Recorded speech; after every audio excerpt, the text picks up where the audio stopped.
A few days ago, the U.S. ambassador to the UN, Greenfeld, Linda Thomas Greenfeld, she was giving a press conference, and she gets asked a very uncomfortable question, of course. She gets asked about the Golan Heights. Okay, so the Golan Heights are part of Syria. Israel has been occupying them since 1967. Israel annexed them in 1980 and 81. It also annexed Jerusalem alongside. And the UN at the time, and even the United States, right? The whole UN Security Council said this is illegal. You need to give back the territory, and you can't do this, right? And so ever since, the Israelis have been violating Resolution 242 and 497.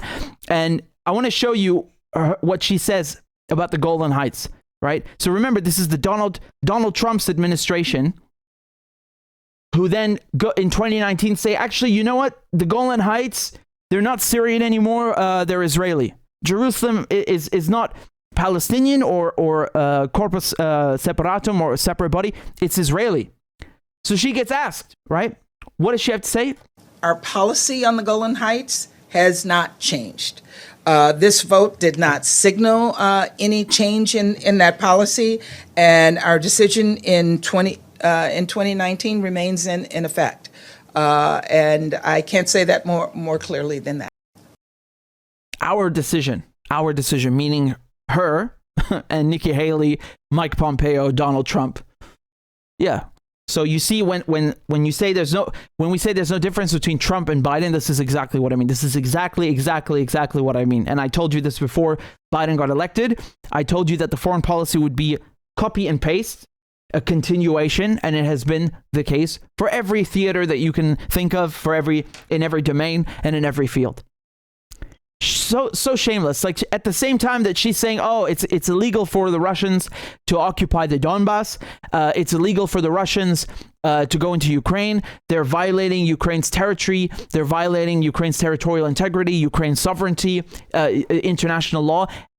Then she has the nerve to say that, oh, actually, you know, we maintain the Trump position that the occupied Syrian Golan Heights are Israeli. What a scandalous person. What an absolutely scandalous person. Just as a reminder, here's Blinken. On Wolf Blitzer. As a practical matter, the Golan is very important to Israel's security. As long as Assad is in power in Syria, as long as Iran is present in Syria, militia groups backed by Iran, the Assad regime itself, all of these pose a significant security threat to Israel, and as a practical matter, the control of the Golan in that situation, I think, remains of real importance to Israel's security. Legal questions are something else, and over time, if the situation were to change in Syria, that's something we look at. But we are nowhere near as that in time. The Trump administration, as you know, also recognized Israeli sovereignty over the Golan Heights, which Israel captured from Syria back in 1967. Will your administration, the Biden administration, continue to see the Golan Heights as part of Israel? Look, leaving aside the legalities of that question. So he starts the response and ends the response with legalities aside. International law aside, right? Who cares? No, the whole issue is international law. What do you mean? You're the Secretary of State. You're the foreign minister. What do you mean legalities aside? Yeah, they mean legalities aside. So when Russia does something like holding referendums in the Donbass or in Zaporizhia and Kherson, yeah, legalities aside. Who gives a crap, right? Legalities aside. I'm going to play you this clip from Lavrov. This is the Russian foreign minister. And take a look at what he had to say. This is 2 days ago. He's also giving a press conference at the UN. Thank you. Thank you, Mr. This is. Yeah. Please. Thank you. And you will be next. Thank you so much. Thank you, Maria. And thank you, Mr. Minister. This is Abdul Hamid Sayam from the Arabic daily Al-Quds Al-Arabi. I've been asking you a similar question every time we meet about Palestine. But this time I have two parts of my question.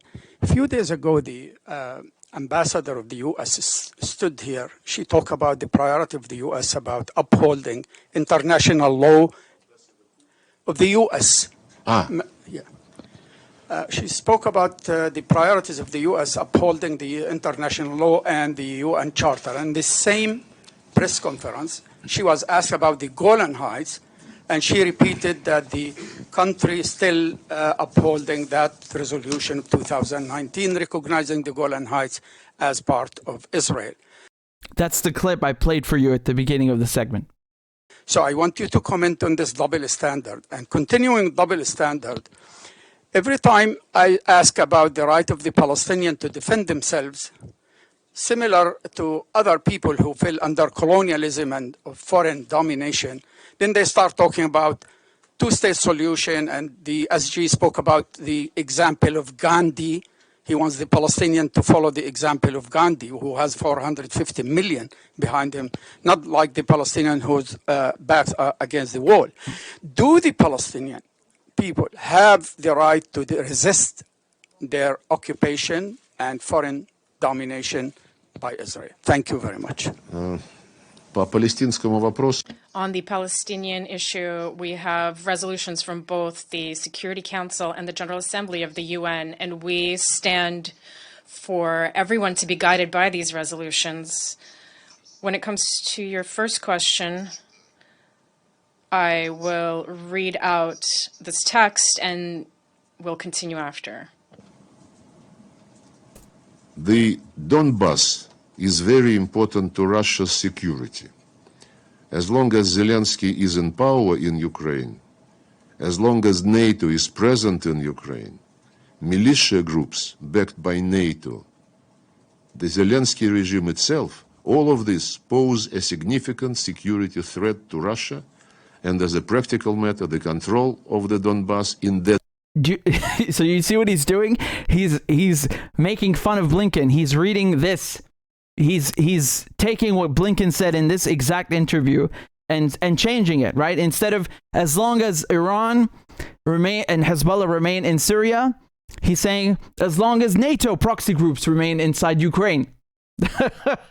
So he's taking the exact same logic used by the State Department, used by Blinken, used by Kirby, used by Greenwald to justify illegally occupying Syria, to justify Israel illegally occupying the Golan Heights, and then using it for Donbass, because why the hell not? Haven't the Americans done this for decades? Whenever they feel like they carve up this country, you know, have a referendum in Kosovo, why not? You know, you can have a piece of Syria, Israel can have one piece, we'll have one piece.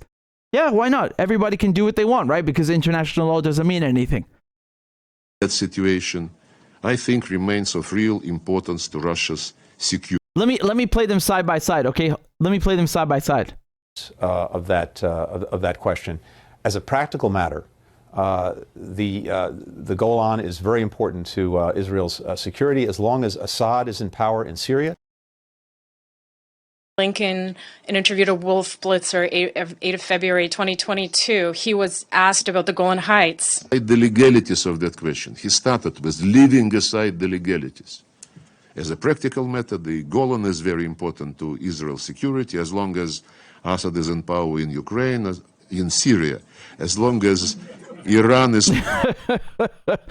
No, that's funny, honestly. As long as Iran is present in Syria, militia groups backed by Iran. Yeah, so he's talking about the PMU when he says that, right? So the Hashd al-Shabi, which is the Popular Mobilization Forces or Popular Mobilization Units, who again, just like Iran, they also have the right to be in Syria and operate in Syria because they're the ones who are actually fighting ISIS. They're the ones who are actually keeping the Americans who are at bay as they're stealing the oil, right? As long as Zelensky is in power in Ukraine, as long as NATO is present in Ukraine, militia groups backed by NATO, the Zelensky regime itself, all of this pose a significant... The Assad regime itself, all of these pose a significant security threat to Israel, and as a practical matter, the control of the Golan in that situation. Security threat to Russia, and as a practical matter, the control of the Donbass in that situation, I think, remains of real importance to Russia's security. Legal questions are something else. I think remains of real importance to Israel's security. Legal questions are something else. And I think we'll leave it at that. You understand what's going on, and it's so funny. Here's Kirby, by the way, in case you missed it. I was struck by something the president said today about ensuring that neighbors cannot steal other neighbors' territory. It's something you all have brought up many, many times. And I'm curious if you can kind of help us understand why the administration has not changed course on your predecessor, former President Donald Trump's position on the Golan Heights, and what makes that situation distinct from what's going on in Russia and Ukraine. Look, the different scenarios completely, and I'm not here prepared to talk much about that, except to say we've been very consistent that we want to see a two-state solution, and we believe, the president believes, that a two-state solution is possible and could be viable. But it takes both sides to be willing to commit to that, and we don't want to see either side take unilateral actions that would decrease the possibility of actually reaching a two-state solution. Again, legalities aside, Israel can do what they want in Palestine. They can do what they want in Syria. Legalities aside. I'll close with Lavrov's comment at the UN. So, like I said, they've been doing the UNGA, the General Assembly speeches all week. He represented Russia. Usually, sometimes you have a head of state, sometimes you'll have the foreign minister. It doesn't matter. So he came instead of Putin. I think maybe just to keep in, because the Americans, I can't imagine they would dare arrest Putin in New York at the UN. No, even they wouldn't dare something like that. And the U.S. is not part of the ICC anyway, so pertaining to that whole issue with South Africa and why didn't Putin go and why Lavrov went in his stead, that was just to avoid that's a whole different situation, because like I said, South Africa is part of the ICC. They have a precedent when it comes to Omar Bashir, who is the president of Sudan. That's a whole different issue.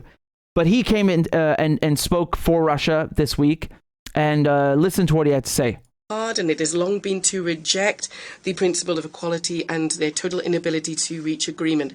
Being used to looking down at the rest of the world, Americans and Europeans make all sorts of promises, and they take on commitments inter alia, written ones and legally binding ones, and then they just don't fulfill them. As President Putin pointed out, the West is one that is truly an empire of lies. Russia, like many countries, knows about this firsthand. In 1945, when we, along with Washington and London, together were vanquishing the enemy on the front in the Second World War, our allies in the anti-Hitler coalition were already making plans for a unthinkable military operation. That's what it was called, against the Soviet Union. 4 years later, in 1949. That's true. In World War II, they were already planning to attack the Soviets, and Churchill more than happy. The Americans drafted a drop shot operation to make mass-scale nuclear strikes on the USSR. These ghastly, senseless ideas did remain on paper. The USSR created its own weaponized retaliation. It took the Cuban Missile Crisis of 1962, when the world was on the brink of nuclear war, for the idea of deploying it, and the illusion of victory stopped being the basis of the military planning strategy of the US. An empire of lies. That's what he said. Yeah, it's a play on what Reagan said, right? So Reagan said the Soviet Union is an empire of evil.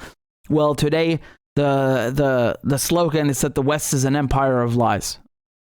Regrettably, it's true. Regrettably.